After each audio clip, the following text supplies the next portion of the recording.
Hello नमस्कार साथियों, जय हिंद। मैं हूं माही और स्वागत करता हूं साथियों आपका फिर से एक बार अब जीतेंगे पर। दोस्तों, मुझे समझाया ना करो कि अब तो हो चुकी मुझको। ध्यान दीजिएगा, मुझे समझाया ना करो कि अब तो हो चुकी मुझको। मोहब्बत मशवरा होती हम तुमसे पूछ कर करते। साथियों, मोहब्बत कभी पूछ कर नहीं करी जाती। अगर कोई आपसे कह रहा है भाई तू बजट क्यों पढ़ रहा है, इकोनॉमिक सर्वे क्यों पढ़ रहा है, ये सब तेरे काम का नहीं है, तो उससे बोलो कि मुझे नौकरी से मोहब्बत है, मुझे अपने एम्प्लॉयमेंट से मोहब्बत है। अगर ये मशवरा होता तो मैं तुमसे पूछ कर करता। ये तो मुझे है और मुझे ये चीजें समझनी ही हैं। ये मेरी मजबूरी है, मेरी जरूरत है दोस्तों। लेकिन भारत के बच्चों की विडंबना, जो भारत में कुछ लोग हैं साथियों जो नौकरियों की तैयारी करते हैं, सब कुछ करते हैं, उनकी विडंबना है थोड़ी सी। और वो विडंबना क्या है कि वो अब उनको हर चीज से मतलब है। अगर बजट खराब आया है, किसी ने कह दी बजट खराब आ गया, अच्छा आया है, किसी ने कह दी अच्छा आ गया, सुनने कहने में यकीन रख जाते हैं। उनको खुद नहीं पता है ये क्या होता है। आधे से ज्यादा बच्चे साथियों ये नहीं जानते कि इकोनॉमिक सर्वे यानी आर्थिक सर्वेक्षण और बजट, यूनियन बजट, उनमें अंतर क्या है। आधों को यही नहीं पता। ये तो वो वाली बात हो गई ना कि हमारी और उनकी बस इतनी सी कहानी है। एक टूटी हुई कश्ती और ठहरा हुआ पानी है। अरे एक गुलाब दिया था मैंने उनको बहुत समय पहले, उनकी किताब में रखे रखे सूख गया वो। उनको तो ये भी नहीं पता ये किसके प्यार की निशानी है। साथियों, ये वही स्थिति यहां पर है कि पेपर दे रहे हैं, पढ़ रहे हैं, सब कुछ कर रहे हैं, सालों से कर रहे हैं, लेकिन ये नहीं पता कि इनमें अंतर क्या होता है, ये क्यों निकाले जा रहे हैं। एक बच्चे का कल मैसेज आया, उसने मेरे को बोला कि सर मेरे को बजट उसी तरीके से समझ में आया जिस तरीके से मुझे किसी ने जापान की भाषा में लिखा हुआ कोई लेटर परोस दिया हो, मेरे ऊपर से चला गया। ऐसे ही अपने साथियों के लिए ये बजट लेकर आया हूं मैं दोस्तों। इसको बहुत जल्दी खत्म कर लेंगे और सबसे शुद्ध और हिंदी भाषा में इसको समझाने का जिम्मा मैं लेता हूं। ठीक है, चलो दोस्तों शुरू करते हैं यूनियन बजट। यूनियन बजट 2022-23, 2022 और 23 का। जैसा कि आप जानते हैं भारत सरकार जो है बजट को निकालती है और कौन सी मिनिस्ट्री, मिनिस्ट्री ऑफ फाइनेंस यानी वित्त मंत्रालय के द्वारा ये एक विशेष विभाग के द्वारा निकाला जाता है साथियों। चलो आपको शुरू कर देता हूं। बहुत ही शुद्ध हिंदी में मेन मेन पॉइंट कवर कर लेंगे। 10 से 15 मिनट में आपका बजट खत्म, आपको दिक्कत खत्म। सबसे पहले आपको समझा दूं साथियों कि आर्थिक सर्वेक्षण यानी इकोनॉमिक सर्वे और बजट में एक्चुअली में अंतर है क्या। अंतर बस इतना ही है, ज्यादा कोई रॉकेट साइंस नहीं है दोस्तों। इकोनॉमिक सर्वे यानी आर्थिक सर्वेक्षण का मतलब होता है सरकार ने जो किया है, अब तक जो किया है, सरकार उसका लेखा जोखा देती है कि भाई हमने ये चीज कर दी। और बजट का मतलब होता है कि सरकार ये बताती है कि अब हम क्या क्या करने जा रहे हैं। बस इतना ही अंतर है और आपको ज्यादा कुछ समझने की जरूरत नहीं है दोस्तों। शुरू करते हैं यूनियन बजट 2022-23। देखो, आपको सबसे सर्वप्रथम दिखा देता हूं इसकी मुख्य विशेषताएं। देखो दोस्तों, इसकी मुख्य विशेषता यानी एक अमृत काल का लक्ष्य रखा गया है। अमृत काल यानी डिवाइन एरा, और आप कह सकते हैं एक, चलो आप ज्यादा मत समझो, अमृत काल ही समझो साथियों। अमृत काल का मतलब एक बहुत ही अच्छा काल, बहुत ही अच्छा समय। सबसे पहले देखेंगे दोस्तों अमृत काल के लक्ष्य क्या क्या हैं। देखो, पहला लक्ष्य है विकास एवं समग्र समावेशी कल्याण पर ध्यान का केंद्रण करना। सबका विकास, सबका साथ। ठीक है, हिंदी में यही है। प्रौद्योगिकी जनित विकास, ऊर्जा संक्रांति, जलवायु परक कार्य को प्रोत्साहन यानी रिन्यूएबल एनर्जी साथियों, सोलर एनर्जी, विंड एनर्जी, इन सब पर हमको बहुत ज्यादा ध्यान केंद्रित करना है। निजी निवेश से प्रारंभ होकर बहुतायत सार्वजनिक पूंजी निवेश तक चलने वाला सदचक्र यानी एक अच्छा सर्किल, गुड सर्किल। कहां से? प्राइवेट इन्वेस्टमेंट से लेकर बड़े बड़े इंफ्रास्ट्रक्चर तक, बड़े बड़े इन्वेस्टमेंट तक, बड़े बिजनेस तक। ठीक है, ये इसकी मुख्य विशेषताएं दोस्तों। आगे बढ़ता हूं और आगे आपको बता देता हूं साथियों। देखो, ये योजना है, 4 योजनाओं पर प्राथमिकता दी गई है बजट में। बाकी आगे मैं और भी चीज बताऊंगा, ज्यादा टाइम का है नहीं, ये बजट बहुत ही छोटे में कॉन्ट्रैक्ट कर दिया मैंने। ठीक है, 4 प्राथमिकताएं बताई गई हैं यहां पे। देखो 4 प्राथमिकताएं क्या है। पहली है पीएम गति शक्ति योजना है, इसके अंदर कुछ चीजें बताई गई हैं। दूसरी है समावेशी विकास यानी टोटल, यानी टोटल डेवलपमेंट, समावेशी विकास, सब सारे क्षेत्रों में। उत्पादकता संवर्धन और निवेश, उद्यमान अवसर, ऊर्जा संक्रांति, जलवायु जो मैंने अभी बताया, और निवेश का वित्त पोषण यानी साथियों एक्सपेंडिचर, यानी एक्सपेंडिचर हमको क्या करना है, रिसिप्ट का एक्सपेंडिचर, कैपिटल का एक्सपेंडिचर। आपको समझाऊंगा ये क्या होते हैं रिसिप्ट और कैपिटल। ठीक है, तो ये चार प्राथमिकताएं आपको समझ में आ गई, यानी हमारा बजट इन चार के इर्द गिर्द घूमेगा साथियों, सब जगह। चलो चलते हैं नेक्स्ट और देख लेते हैं दोस्तों, इन ग्राफ से आपको मतलब नहीं है। सरकार ने कहा है अर्थव्यवस्था की बहाली देश की प्रतिरोधक क्षमता की द्योतक है, यानी अर्थव्यवस्था अगर इंक्रीज होगी तो देश की रेजिस्टेंस पावर भी इंक्रीज होगी साथियों, बस यही कहा गया है और कुछ नहीं। चलते हैं आगे और आपको समझा देता हूं कि भारतीय अर्थव्यवस्था सतत बहाली का प्रदर्शन, ये ग्राफिकल रिप्रेजेंटेशन दिया है सरकार ने, जिसकी आपको खासा समझने की जरूरत नहीं है। ये बहुत ज्यादा बड़े लेवल पे, यानी जैसे आईएएस का एग्जाम दे रहे हो वो भी मेंस का, तब आपको समझने की इसको जरूरत पड़ेगी, तब तक तो दूसरा बजट आ जाएगा साथियों, अभी इसकी हमको जरूरत नहीं है। चलो इसमें वही चीजें बताते हैं, सीपीआई, डब्ल्यूपीआई यानी cost price index, hold price index, वो हमको अभी समझने की जरूरत नहीं है। हम पढ़ेंगे मेन चीजें, जैसा मैंने आपसे कहा है, जैसा मैंने आपसे कहा था कि सबसे पहले पीएम गति शक्ति ये योजना है, इस पर ध्यान केंद्रित किया गया है। देखते हैं इसमें क्या कहना चाह रही है सरकार। साथियों सरकार कहना चाहती है इसमें 7 इंजनों तथा सड़क, रेल, एयरपोर्ट, पोर्ट, सार्वजनिक परिवहन, जलमार्ग, लॉजिस्टिक्स अवसंरचना से संचालित, यानी ये सारी चीजों पर जोर दिया जाएगा। क्या क्या? पोर्ट्स बनाए जाएंगे नए नए, जो हमारे कोस्टल पोर्ट्स होते हैं, एयरपोर्ट में सुधार होंगे, नए एयरपोर्ट बनेंगे, रेल की सड़कें, रेल की जो पटरियां हैं, नए रेल मार्ग विकसित होंगे साथियों, सड़कों तथा नए नए निवेशों पर बहुत ज्यादा ध्यान दिया जाएगा। दूसरे देखते हैं क्या कह रहे हैं, राष्ट्रीय मास्टर प्लान जिसका उद्देश्य विश्व स्तरीय आधुनिक संरचना लॉजिस्टिक्स सहक्रिया है, यानी एक मास्टर प्लान क्रिएट किया जाएगा देश के द्वारा, हमारे भारत के द्वारा, जिसकी अवसंरचना विदेशों से कॉम्पीट करेगी साथियों, कॉम्पीट यानी विश्व स्तरीय लेवल पर। एक्सप्रेस बेस के लिए मास्टर प्लान तैयार करना, 2022-23 में 25,000 किलोमीटर के नए नेशनल हाईवेज और जो ये एक्सप्रेस वेज हैं वो बनाए जाएंगे साथियों, ये इसकी एक और योजना है। ये पीएम गति शक्ति के अंतर्गत चलेंगे, इतना आपको बस समझना है।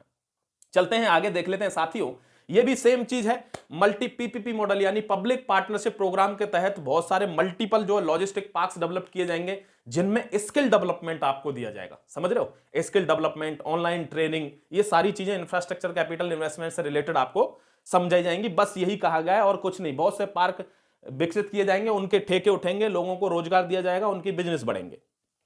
चलो ये हाँ एक चीज और देख लो इसमें, ये चीज देख लो साथियों, एकीकृत पोस्टल और रेलवे नेटवर्क जिससे पार्सलों के प्रेषण में सुविधा हो।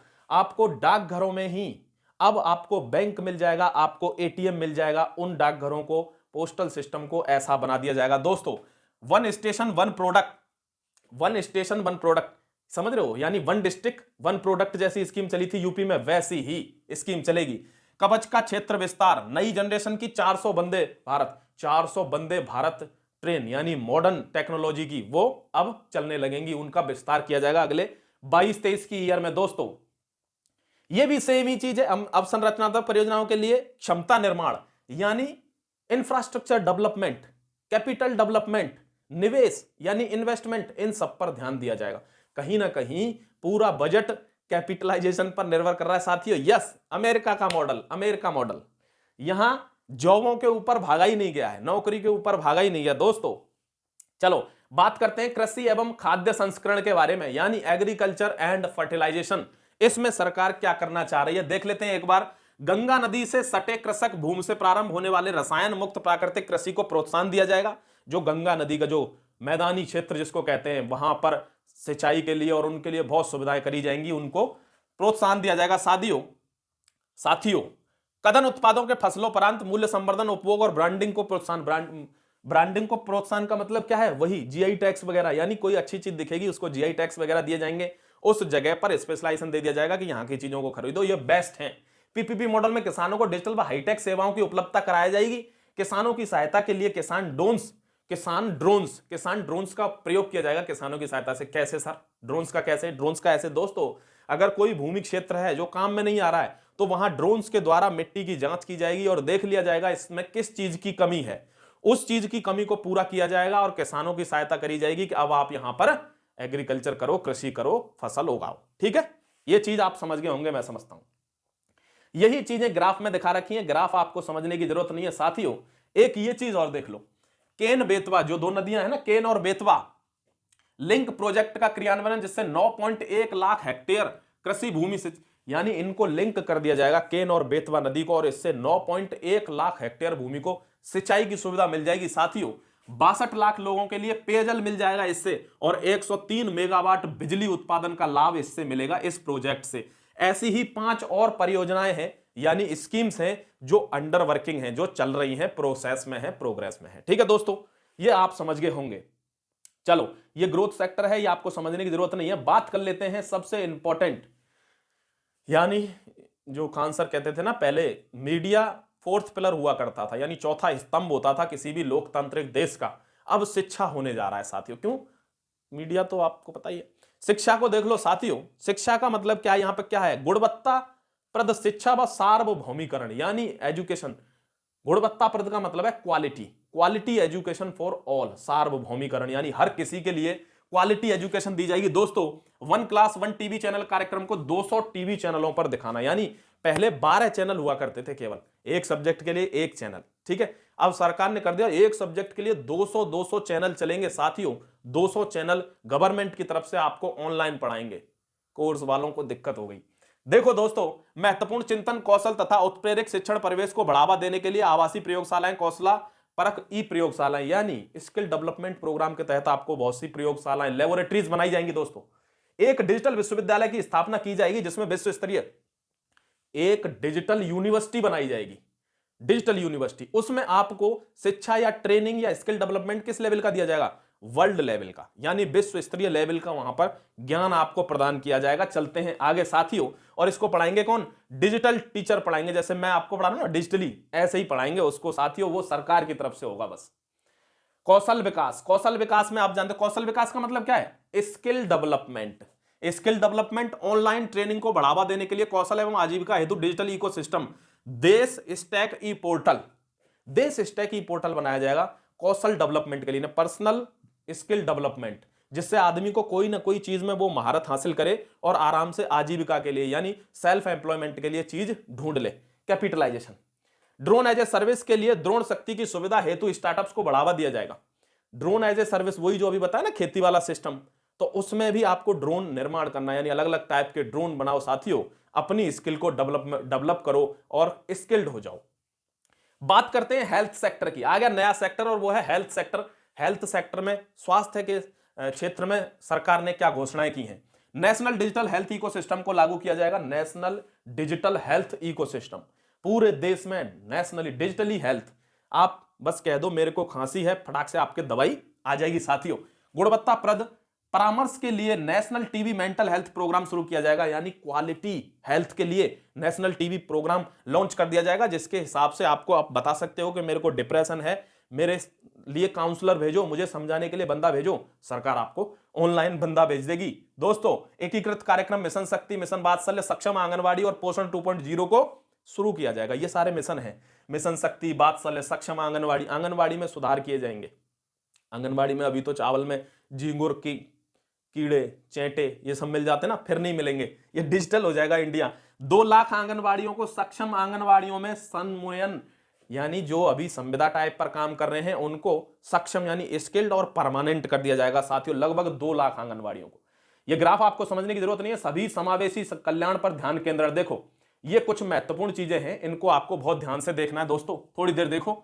हर घर नल से जल, इसमें 2022-23 में 3.8 करोड़ परिवारों के घर में टूटी लग जाएगी, पानी पियो वहां से। मेरे घर में तो आ गया साथियों, मैं मथुरा का रहने वाला हूं, वहां पर टूटी लग गई है, पानी भी आता है उसमें आपके, यानी 3.8 करोड़ परिवारों को और कवर किया जाएगा। पीएम आवास योजना 2022-23 में 80 लाख घरों को, अभी तो डूडा जानते हो, डूडा के थ्रू बहुत से लोगों ने 2.5 लाख के लोन लेके अपने घर बनवा लिए साथियों, लगभग 45 लाख घर बन चुके हैं गरीबों के। 80 लाख घर और बनवाएगी सरकार आगे आने वाले टाइम में, ठीक है। पीएम डिवाइन उत्तर पूर्व में आवश्यकता आधार, उत्तर पूर्व मतलब नॉर्थ ईस्ट वाले जो वो हैं अपने स्टेट्स भारत के, वहां पर जैसी देखी जाएगी, जिस क्षेत्र के हिसाब से जिस चीज की जरूरत होगी वहां पर उसी हिसाब की अवसंरचना यानी इंफ्रास्ट्रक्चर डेवलपमेंट किया जाएगा। वहां पर इंडस्ट्रीज और जितने भी बिजनेस प्रोजेक्ट्स होंगे वो सारे लगाए जाएंगे उनकी आवश्यकता को देखते हुए। महत्वाकांक्षी ब्लॉक कार्यक्रम, महत्वाकांक्षी जिलों में पिछड़े हुए ब्लॉकों के विकास के लिए, यानी महत्वाकांक्षी मतलब एस्पिरेशनल डिस्ट्रिक्ट, यानी वो डेवलप होना चाहते हैं लेकिन पैसा नहीं है, सरकार ऐसी रही है कि उनको हेल्प नहीं करी, उनके लिए यहां पे उन्होंने कहा है कि भाई पैसे देंगे और एस्पिरेशनल जो डिस्ट्रिक्ट है, महत्वाकांक्षी जो जिले हैं, उनकी हम डेवलपमेंट करेंगे। ठीक है, चलो एक और चीज है, वाइब्रेंट विजिलेंस प्रोग्राम। कहां गया? वाइब्रेंट विलेजेस प्रोग्राम, विकास से वंचित पूर्वी सीमा के गांव के विकास का लक्ष्य। विलेजेस को वाइब्रेंट बनाया जाएगा, डायनामिक, समझ रहे हो? जैसे गांव में आप चल रहे हैं तो टेक्नोलॉजी की बाइक से चलेंगे, ऐसा नहीं है कि अभी भी साइकिल से ही खेत में जा रहे हैं। दोस्तों, आपको विकास का लक्ष्य निर्धारित किया है, आपको डेवलप कर दिया जाएगा। डाकघरों के द्वारा डिजिटल बैंकिंग 100%, डाकघरों में आधारभूत बैंकिंग की सुविधा, जो मैंने अभी बताया था, डाकघरों में बैंकिंग की सुविधा दे दी जाएगी, एटीएम की सुविधा वहीं दे दी जाएगी। अगर बैंक में भीड़ लगी है, डाकघर में जाओ, पैसे जमा करो, निकालो, बात खत्म। डिजिटल पेमेंट्स, अनुसूचित वाणिज्यिक बैंकों के द्वारा 75 जिलों में 75 डिजिटल बैंकिंग यूनिट्स की, 75 जिलों में 75 डिजिटल बैंकिंग। चलते हैं थोड़ा सा आगे, देखो MSME, micro small medium enterprises, ये क्या है? ये वही है जो लघु उद्योगों के लिए प्रोत्साहन है। साथियों, लघु उद्योगों में प्रोत्साहन दिया जाएगा, विभिन्न पोर्टलों की इंटरलिंकिंग की जाएगी। आप चप्पल का बिजनेस खोलना चाहते हैं, जाएं लोन लें, लोन आपको मिल जाएगा। आप दिखा दें मेरे पास ये दुकान है, मैं यहां खोलूंगा, आपको दी जाएगी। ये है ईसीएलजीएस को लागू करना और हॉस्पिटैलिटी से संबंधित उद्यमों पर विशेष ध्यान देना। यानी कुछ लोग सेवा भी करते हैं, हॉस्पिटैलिटी, भाईचारे में सेवा करते हैं, उनको कोई भी अगर ऐसा संस्थान खोल रहे हैं, सबकी हेल्प की जाएगी। ये एमएसएमई के पुनरुद्धार के लिए, यानी माइक्रो स्मॉल मीडियम एंटरप्राइजेस के, लघु उद्योगों के पुनरुद्धार के लिए ये लक्ष्य बनाए गए हैं। साथियों, चलते हैं आगे, उत्पादकता संवर्धन एवं निवेश। ओहो my dear friends, ease of doing business, business का मामला आ गया यहां पर। देखो, ईज ऑफ डूइंग बिजनेस 2.0, पहला ईज ऑफ डूइंग बिजनेस 1 था, ये 2.0, यानी दोबारा से इसमें सुधार करेंगे। क्यों? क्योंकि यही एक ऐसी इंडेक्स है जिसमें भारत सुधार करते ही आया है साथियों, बिजनेस के मामले में। ईज ऑफ लिविंग यानी कैसे आराम से आप रजाई में सो सकें, ऑनलाइन, डिजिटली दोस्तों, यानी आपकी सुविधा के लिए। ठीक है, किस तरीके से आप ऐसा कुछ कमा लें, पैसे कमा लें, डिजिटली आप वेल कंफर्टेबल हो जाएं कि जिससे आपको लिविंग में यानी रहने में समस्या ना हो। विश्वास आधारित शासन, आईटी सेतुओं के माध्यम से केंद्र व राज्य स्तरीय प्रणालियों का सम्मेलन, चिप युक्त ई पासपोर्ट, एक पासपोर्ट जारी कर दिया जाएगा साथियों। जैसे अब आप जानते हैं दोस्तों, जो पासपोर्ट, जो ड्राइविंग लाइसेंस, जो पैन कार्ड और ये आ रहे हैं ना, इनमें चिप लगी होती है, एटीएम कार्ड में भी चिप है आपके में, वैसी ही चिप अब लगा दी जाएगी पासपोर्ट पर, जिससे आपकी पूरी जानकारी ले ली जाएगी। दोस्तों, पासपोर्ट के लिए ये नियम बना दिए गए हैं। बाकी सब वही है जो मैंने आपको समझाया स्टार्टअप वगैरह के लिए। निवेश, वित्त पोषण, यानी एक्सपेंडिचर प्रायोरिटीज, कैपिटल एक्सपेंडिचर क्या होता है? कोई कंपनी कहीं से आई, किराए पे बिल्डिंग ले ली, वहां पर काम कर रही है साथियों, वो कैपिटल एक्सपेंडिचर में नहीं आता। जहां गवर्नमेंट ने कोई अपनी बिल्डिंग बना दी अपने पैसे से, यानी वो एक प्रॉपर इन्वेस्टमेंट कर दिया, अब वो वहां से हिलेगी नहीं, कोई किराया नहीं देना गवर्नमेंट को, यही होता है कैपिटल एक्सपेंडिचर, यानी जो स्थिर हो साथियों। समझ गए बात को? बस आप समझ जाओ। यहां पर ये देखो, ये क्या, इसमें थोड़ी सी चीज है, डिजिटल करेंसी के बारे में बात आई है, आप देख लो साथियों। 2022-23 से आरबीआई के द्वारा डिजिटल रुपए का संचालन किया जाएगा, यानी भारत, ये जैसे क्रिप्टो करेंसी, बिटकॉइन, पाई, ये जितनी भी वो है ना क्रिप्टो करेंसी, डिजिटल करेंसी, ऐसी ही भारत अपनी एक करेंसी लॉन्च करने जा रहा है दोस्तों। 2022-23 में आरबीआई के द्वारा लॉन्च की जाएगी ये डिजिटल करेंसी। बात समझ में आती है? डेटा सेंटर्स को एनर्जी स्टोरेज सिस्टम्स के लिए अवसंरचनात्मक, यानी जो हमारे डेटा सेंटर, हम क्या करते हैं, जब भी जरूरत पड़ती है भारत को कहीं से डेटा खरीदता है, समझ रहे हो बात को? जैसे बहुत सा डेटा है वो आईबीएम के पास है, आईबीएम ने सुरक्षित रखा। जितना भी एनआरसी का डेटा है साथियों, जो ये सीए वाला दंगा हुआ था, वो सारा डेटा किस पे है? आईबीएम पे है, विप्रो पे है, तो खरीदती है। तो वो कह रहे हैं कि हम खुद ऐसे सेंटर्स बनाएंगे जहां पर ये डेटा स्टोरेज किया जा सके, मांगने की जरूरत ना पड़े। उद्यम पूंजी, निजी इक्विटी निवेश में द्वारा, मतलब आप अगर इन्वेस्टमेंट करना चाहते हैं तो आपके लिए इजी कर दिया जाएगा साथियों, सहायता। अब देखो एक चीज आपके लिए, एक चीज और बता दूं, राज्यों में अधिक वित्तीय गुंजाइश प्रदान करना। राज्यों में, वो कह रहे हैं कि राज्यों में इतना ज्यादा पैसा ठूंस दिया जाएगा कि जिससे उनकी जीडीपी ग्रोथ हो जाए। अब राज्य ग्रोथ करेंगे तो ओवरऑल कंट्री ग्रोथ करेगी दोस्तों, बस सीधी बात है। पूंजीगत निवेश के लिए राज्यों को वित्तीय सहायता की स्कीम धुआंधार दी जाएंगी। राज्यों के लिए क्या है ये? जीएसडीपी के 4% के राजकोषीय घाटे। राजकोषीय घाटा समझते हो क्या होता है? फिस्कल डिफिसिट, यानी सरकार कितना खर्चा कर रही है जनता के ऊपर, उसी को कहते हैं राजकोषीय घाटा। अपने राजकोष में से कितना सरकार खर्चा कर रही है देश की जनता के ऊपर, वही होता है फिस्कल डिफिसिट, राजकोषीय घाटा। ठीक है। कर प्रस्ताव साथियों, कुछ टैक्स में भी रिफॉर्म्स किए गए हैं। जैसे इन्होंने कहा है कि गलतियों को ठीक करने के लिए करदाताओं को 2 वर्ष के भीतर अद्यतन रिटर्न, यानी जिन लोगों का 2 वर्ष तक का अगर कोई आईटीआर वगैरह पड़ा हुआ है वो आराम से उसको फिर से अपडेट कर सकते हैं। हालांकि उनको वो जो चार्जेस जो पेनल्टी होगी वो देनी पड़ेगी, लेकिन 2 साल पहले तक का आप अपडेट कर सकते हैं। जीएसटी में उन्होंने बताया अब तक का सबसे ज्यादा कलेक्शन आया है, 1,40,000 करोड़ का कलेक्शन इस बार आया है साथियों, 16% ऑफ कलेक्शन। अब आते हैं, देखो विकलांगों के लिए कर में छूट दे दिया साथियों। एक ये पॉइंट देखो, आभासी परिसंपत्ति के अंतरण से होने वाली आय पर 30% का कर लगाना। यानी जो लोग अब तक ये एक्टर वगैरह देख रहे हो आप, बिटकॉइन, क्रिप्टो करेंसी और इनके ऐड करते हैं, तो वो कह रहे हैं कि जिन लोगों ने ये इनके स्टॉक्स खरीद रखे हैं डिजिटल करेंसी के, तो डिजिटल करेंसी वालों को अगर अब इससे पैसा कमाएंगे डिजिटल करेंसी से, तो 30% का कर लगाया गया है उनके ऊपर। यानी पैसा देश का देश में रुकना चाहिए साथियों। अभी बाहर वाली करेंसी से पैसा कमा रहे थे, इसीलिए आरबीआई ने यह निर्णय लिया है कि वो भी अपनी एक करेंसी निकालेंगे दोस्तों। ठीक है, बात समझ में आती है। और हां, राज्य सरकार के कर्मचारियों के एनपीएस खाते से कर्मचारियों की कटौती सीमा को बढ़ाना।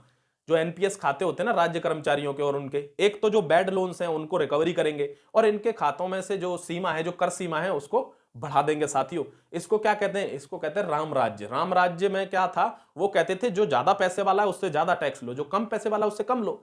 यानी सूरज की तरह, सूरज को जानते हो आप, सूर्य क्या होता है, समंदर सबसे बड़ा है, इसलिए वहां से पानी सबसे ज्यादा खींचता है और फिर बारिश करता है। लेकिन छोटे छोटे गड्ढे, गिलास, थाली, बर्तन, उनमें से क्या करता है, थोड़ा थोड़ा पानी लेता है। यही एक नियम होता है राजा का। सूर्य राजा है साथियों, जिसमें जितनी क्षमता है उससे उतना सोखेगा और जरूरत पड़ने पर उस क्षेत्र पर बारिश कर देगा। यही होता है राज्य।